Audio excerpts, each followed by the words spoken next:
Hi ಎಲ್ಲರಿಗೂ ನಮಸ್ಕಾರ. Shahida Kannada education ಚಾನಲ್ಗೆ ಸ್ವಾಗತ. ಈ ವಿಡಿಯೋದಲ್ಲಿ ಕರ್ನಾಟಕದ ಅತ್ಯಂತ ಪ್ರಮುಖ ನದಿಯಾದ ಕೃಷ್ಣಾ ನದಿಯ ವ್ಯವಸ್ಥೆಯ ಸಂಪೂರ್ಣ ಮಾಹಿತಿಯನ್ನು ತಿಳಿದುಕೊಳ್ಳೋಣ. ಇದು ಎಲ್ಲ ಸ್ಪರ್ಧಾತ್ಮಕ ಪರೀಕ್ಷೆಗಳಿಗೆ ಅತ್ಯಂತ ಉಪಯುಕ್ತವಾಗಿದೆ. ಕೃಷ್ಣಾ ನದಿಯ ವ್ಯವಸ್ಥೆ ದಕ್ಷಿಣ ದಕ್ಕನ್ ಪ್ರಸ್ಥಭೂಮಿಯ ಅಥವಾ ದಕ್ಷಿಣ ಭಾರತದ ಎರಡನೇ ಅತಿ ದೊಡ್ಡ ನದಿಯಾಗಿದೆ. ಹಾಗೆಯೇ ಮೊದಲನೆಯದು ನರ್ಮದಾ ನದಿ, ಇದು ದಕ್ಷಿಣ ಭಾರತದ ಅತಿ ದೊಡ್ಡ ನದಿಯಾಗಿದೆ. ಕೃಷ್ಣಾ ನದಿ ಇದು ಮಹಾರಾಷ್ಟ್ರದ ಪಶ್ಚಿಮ ಘಟ್ಟದ ಮಹಾಬಲೇಶ್ವರದಲ್ಲಿ ಉಗಮವಾಗಿ ಪೂರ್ವಾಭಿಮುಖವಾಗಿ ಹರಿದು ಬಂಗಾಳ ಕೊಲ್ಲಿಯ ಹಂಸಲಾದೇವಿ ಬಳಿ ಸಮುದ್ರಕ್ಕೆ ಸೇರುತ್ತದೆ. ಕೃಷ್ಣಾ ನದಿಯು ಹರಿಯುವ ಒಟ್ಟು ಉದ್ದ 1400 ಕಿಲೋಮೀಟರ್ಗಳು. ಮಹಾರಾಷ್ಟ್ರ, ಕರ್ನಾಟಕ, ತೆಲಂಗಾಣ ಮತ್ತು ಆಂಧ್ರ ಪ್ರದೇಶ 4 ರಾಜ್ಯದಲ್ಲಿ ಹರಿಯುತ್ತದೆ. ಕರ್ನಾಟಕದಲ್ಲಿ 483 ಕಿಲೋಮೀಟರ್ ದೂರ ಹರಿಯುತ್ತದೆ. ಇದು ರಾಜ್ಯದ ಅತಿ ಉದ್ದ ಹರಿಯುವ ನದಿಯಾಗಿದೆ.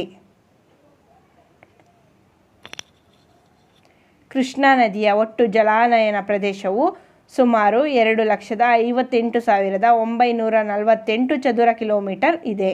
ಇದು ಭಾರತದ ಒಟ್ಟು ಭೂಪ್ರದೇಶದ 8% ಭಾಗವನ್ನು ಒಳಗೊಂಡಿದೆ. ಕರ್ನಾಟಕದಲ್ಲಿ ಸುಮಾರು 1,13,557 ಚದುರ ಕಿಲೋಮೀಟರ್ 59.27 ಅತಿ ಹೆಚ್ಚು ಪಾಲು ಹೊಂದಿದೆ. ಕೃಷ್ಣಾ ನದಿ ಬೆಳಗಾವಿ, ಬಾಗಲಕೋಟೆ, ವಿಜಯಪುರ, ಯಾದಗಿರಿ, ರಾಯಚೂರು ಮೂಲಕ ಹರಿಯುತ್ತದೆ. ರಾಯಚೂರು ರಾಜ್ಯದ ಅತಿ ದೊಡ್ಡ ದೋಆಬ್ ಪ್ರದೇಶವಾಗಿದೆ. ಬಲದಂಡೆಯ ಕೃಷ್ಣಾ ನದಿಯ ಬಲದಂಡೆಯ ಉಪನದಿಗಳು ವೆನ್ನಾ, ಕೊಯ್ನಾ, ಪಂಚಗಂಗಾ, ದೂದ್ಗಂಗಾ, ಘಟಪ್ರಭಾ, ಮಲಪ್ರಭಾ, ತುಂಗಭದ್ರಾ. ಹಾಗೆಯೇ ಕೃಷ್ಣಾ ನದಿಯ ಎಡದಂಡೆಯ ಉಪನದಿಗಳು ಭೀಮಾ, ದಿಂಡಿ, ಪೆದ್ದವಗು, ಹಾಲಿಯಾ, ಮೂಸಿ, ಪಲ್ಲೇರು, ಮುನ್ನೇರು. ಇವು ಕೃಷ್ಣಾ ನದಿಯ ಎಡದಂಡೆಯ ಉಪನದಿಗಳಾಗಿವೆ.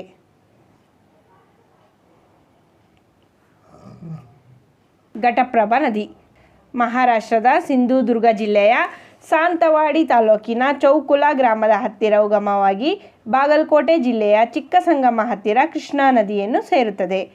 ಘಟಪ್ರಭಾ ನದಿಗೆ ಅಡ್ಡಲಾಗಿ ಕಟ್ಟಲಾದ ಅಣೆಕಟ್ಟನ್ನು ಹಿಡಕಲ್ ಜಲಾಶಯ ಅಥವಾ ರಾಜ ಲಕಮಗೌಡ ಡ್ಯಾಮ್ ಎಂದು ಕರೆಯಲಾಗುತ್ತದೆ. ಬೆಳಗಾವಿ ಜಿಲ್ಲೆಯ ಗೋಕಾಕ್ ಬಳಿ ನದಿಯು 53 ಮೀಟರ್ ಎತ್ತರದಿಂದ ಧುಮುಕಿ ಸುಂದರವಾದ ಗೋಕಾಕ್ ಜಲಪಾತವನ್ನು ನಿರ್ಮಿಸುತ್ತದೆ. ಇದರ ಉಪನದಿಗಳು ಹಿರಣ್ಯಕೇಶಿ ನದಿ ಮತ್ತು ಮಾರ್ಕಂಡೇಯ ನದಿ. ಎರಡನೇದು ಮಲಪ್ರಭಾ ನದಿ. ಇದು ಬೆಳಗಾವಿ ಜಿಲ್ಲೆಯ ಸವದತ್ತಿ ಬಳಿ ರೇಣುಕಾ ಸಾಗರದಲ್ಲಿ ಉಗಮವಾಗಿ ಕೂಡಲ ಸಂಗಮದಲ್ಲಿ ಕೃಷ್ಣಾ ನದಿಗೆ ಸೇರುತ್ತದೆ. ಈ ನದಿಗೆ ನವಿಲು ತೀರ್ಥ ಜಲಾಶಯ ನಿರ್ಮಾಣ ಮಾಡಲಾಗಿದೆ. ಇದರ ಉಪನದಿಗಳು ಅಂದರೆ ಮಲಪ್ರಭಾ ನದಿಯ ಉಪನದಿಗಳು ಬೆಣ್ಣೆಹಳ್ಳ, ಹಿರೇಹಳ್ಳ ಮತ್ತು ತುಪ್ಪರಿ ಹಳ್ಳ.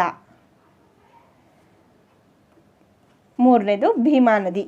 ಮಹಾರಾಷ್ಟ್ರದ ಭೀಮಶಂಕರದಲ್ಲಿ ಉಗಮವಾಗಿ ರಾಯಚೂರು ಜಿಲ್ಲೆಯ ಕಡ್ಲೂರು ಬಳಿ ಕೃಷ್ಣಾ ನದಿಗೆ ಸೇರುತ್ತದೆ. ಭೀಮಾ ನದಿಯು ಕೃಷ್ಣಾ ನದಿಯ ಅತಿ ದೊಡ್ಡ ಉಪನದಿಯಾಗಿದೆ. ಪಂಡರಾಪುರ ಬಳಿ ಚಂದ್ರಭಾಗ ಎಂದು ಕರೆಯಲಾಗುತ್ತದೆ. ಬಲದಂಡೆಯ ಉಪನದಿಗಳು ಇಂದ್ರಾಣಿ, ಮುಳ, ಮುತ್ತ, ಪಾವನ, ಎಡದಂಡೆ. ಹಾಗೆಯೇ ಭೀಮಾ ನದಿಯ ಎಡದಂಡೆಯ ಉಪನದಿಗಳೆಂದರೆ ಸೀನಾ, ನೀರಾ, ಘೋಡ್. ಭೀಮಾ ನದಿಗೆ ಮಹಾರಾಷ್ಟ್ರದ ಉಜ್ಜಯಿನಿ ಅಣೆಕಟ್ಟು ಮತ್ತು ಮುಳಶಿ ಅಣೆಕಟ್ಟು ಕಟ್ಟಲಾಗಿದೆ. ಕಾಶಿನಾಥ್ ನದಿಗೆ ಕಲಬುರಗಿ ಜಿಲ್ಲೆಯ ಚಿತ್ತಾಪುರ ತಾಲೂಕಿನಲ್ಲಿ ಬೆಣ್ಣೆತೋರೆ ಅಣೆಕಟ್ಟು ನಿರ್ಮಿಸಲಾಗಿದೆ. ನಾಲ್ಕನೇದು ದೋಣಿ ನದಿ. ಇದು ಮಹಾರಾಷ್ಟ್ರದ ಸಾಂಗ್ಲಿ ದತ್ತಪೀಠದಿಂದ ಹರಿದು ಬರುತ್ತದೆ.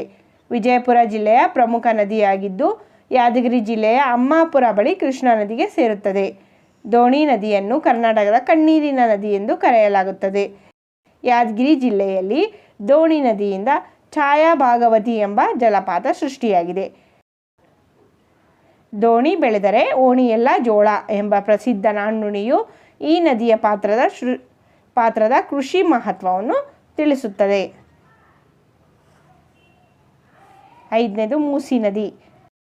ತೆಲಂಗಾಣದ ವಿಠಲಾಬಾದ್ ನಗರದ ಅನಂತಪುರ ಬೆಟ್ಟದಲ್ಲಿ ಜನ್ಮ ತಾಳುತ್ತದೆ. ನಲ್ಗೊಂಡ ಬಳಿ ಕೃಷ್ಣಾ ನದಿಯನ್ನು ಸೇರುತ್ತದೆ. ಮೂಸಿ ನದಿಯ ಪ್ರಾಚೀನ ಹೆಸರು ಮುಚುಕುಂದ ಅಥವಾ ಮುಸುನೂರು ನದಿ. ಮೂಸಿ ನದಿಗೆ ಅಡ್ಡಲಾಗಿ ಹಿಮಾಯತ್ ಸಾಗರ್ ಮತ್ತು ಒಸ್ಮಾನ್ ಸಾಗರ್ ಎಂಬ ಅಣೆಕಟ್ಟನ್ನು ನಿರ್ಮಿಸಲಾಗಿದೆ. ಮೂಸಿ ನದಿಯ ಉಪನದಿಗಳೆಂದರೆ ಈಸಿ ಮತ್ತು ಮೂಸಾ ನುರಿಗಳ ಸಂಗಮದಿಂದ ರೂಪುಗೊಂಡಿದೆ. ಹೈದರಾಬಾದ್ ನಗರವನ್ನು ಮೂಸಿ ನದಿಯ ದಂಡೆಯ ಮೇಲೆ ಮೊಹಮ್ಮದ್ ಕುತುಬ್ ಶಾ ಸ್ಥಾಪಿಸಿದನು. ತುಂಗಭದ್ರಾ ನದಿ. 6ನೇದು ತುಂಗಭದ್ರಾ ನದಿ ಚಿಕ್ಕಮಗಳೂರು ಜಿಲ್ಲೆಯ ಪಶ್ಚಿಮ ಘಟ್ಟಗಳ ಗಂಗಾ ಮೂಲದಲ್ಲಿ ಉಗಮವಾಗುತ್ತದೆ. ಈ ನದಿ ಕೊಡಲಿ ಎಂಬ ಗ್ರಾಮದಲ್ಲಿ ಕೃಷ್ಣೆಗೆ ಸೇರುತ್ತದೆ. ರಾಯಚೂರು ದೋಅಬ್ ಕೃಷ್ಣ ಮತ್ತು ತುಂಗಭದ್ರಾ ನದಿಗಳ ನಡುವಿನ ಫಲವತ್ತಾದ ಭೂಪ್ರದೇಶವಾಗಿದೆ. ತುಂಗಾ ನದಿಗೆ ಶಿವಮೊಗ್ಗ ಜಿಲ್ಲೆಯಲ್ಲಿ ಗಾಜನೂರು ಜಲಾಶಯ ನಿರ್ಮಾಣ ಮಾಡಲಾಗಿದೆ. ಭದ್ರಾ ನದಿಗೆ ಚಿಕ್ಕಮಗಳೂರು ಜಿಲ್ಲೆಯಲ್ಲಿ ಲಕ್ಕವಳ್ಳಿ ಜಲಾಶಯ ನಿರ್ಮಾಣ ಮಾಡಲಾಗಿದೆ. ತುಂಗಭದ್ರಾ ನದಿಯ ಉಪನದಿಗಳು. 1ನೇದು ಕುಮದ್ವತಿ ಅಂಜನಾಪುರ ಜಲಾಶಯ. 2ನೇದು ವೃಷಭಾವತಿ, ಇದಕ್ಕೆ ಆಮ್ಲಿಗೋಳ ಜಲಾಶಯ ನಿರ್ಮಿಸಿದ್ದಾರೆ. 3ನೇದು ವರದಾ, ಇದರ ದಂಡ ಯೋಜನೆಯನ್ನು ನಿರ್ಮಿಸಿದ್ದಾರೆ. 4ನೇದು ಧರ್ಮ ಜಲಾಶಯ. 5ನೇದು ವೇದಾವತಿ ನದಿಗೆ ವಾಣಿವಿಲಾಸ ಸಾಗರ, ಇದು ಚಿತ್ರದುರ್ಗ ಜಿಲ್ಲೆಯ ಮಾರಿಕಣಿವೆ ಎಂದು ಪ್ರಸಿದ್ಧವಾಗಿದೆ. 6ನೇದು ಸುವರ್ಣಮುಖಿ, ಇದಕ್ಕೆ ಗಾಯತ್ರಿ ಜಲಾಶಯ ನಿರ್ಮಿಸಿದ್ದಾರೆ. ಇವು ತುಂಗಭದ್ರಾ ನದಿಯ ಉಪನದಿಗಳಾಗಿವೆ. ಕರ್ನಾಟಕದಲ್ಲಿ ಕೃಷ್ಣಾ ನದಿಯ 4 ಪ್ರಮುಖ ಜಲಾಶಯಗಳೆಂದರೆ 1ನೇದು ಆಲಮಟ್ಟಿ ಅಣೆಕಟ್ಟು, 2ನೇದು ನಾರಾಯಣಪುರ ಅಣೆಕಟ್ಟು, 3ನೇದು ಹಿಪ್ಪರಗಿ ಬ್ಯಾರೇಜ್, 4ನೇದು ಚಿಕ್ಕಪಡಸಲಗಿ ಬ್ಯಾರೇಜ್. ಇದರಲ್ಲಿ ಮೊದಲನೇದು ಆಲಮಟ್ಟಿ ಅಣೆಕಟ್ಟು. ಇದು UKPನಲ್ಲಿ ಅತ್ಯಂತ ಪ್ರಮುಖ ಯೋಜನೆಯಾಗಿದೆ ಮತ್ತು ವಿವಿಧೋದ್ದೇಶ ನದಿ ಕಣಿವೆ ಯೋಜನೆಯಾಗಿದೆ. ಇದು ವಿಜಯಪುರ ಜಿಲ್ಲೆಯ ಆಲಮಟ್ಟಿ ಗ್ರಾಮದ ಬಳಿ ನಿರ್ಮಾಣ ಮಾಡಲಾಗಿದೆ. ಇದನ್ನು ಲಾಲ್ ಬಹದ್ದೂರ್ ಶಾಸ್ತ್ರಿ ಜಲಾಶಯ ಎಂದು ಕೂಡ ಕರೆಯಲಾಗುತ್ತದೆ. ಆಲಮಟ್ಟಿ ಅಣೆಕಟ್ಟನ್ನು 524.256 ಮೀಟರ್ ಎತ್ತರದವರೆಗೆ ನಿರ್ಮಿಸುವ ಗುರಿ ಹೊಂದಲಾಗಿತ್ತು.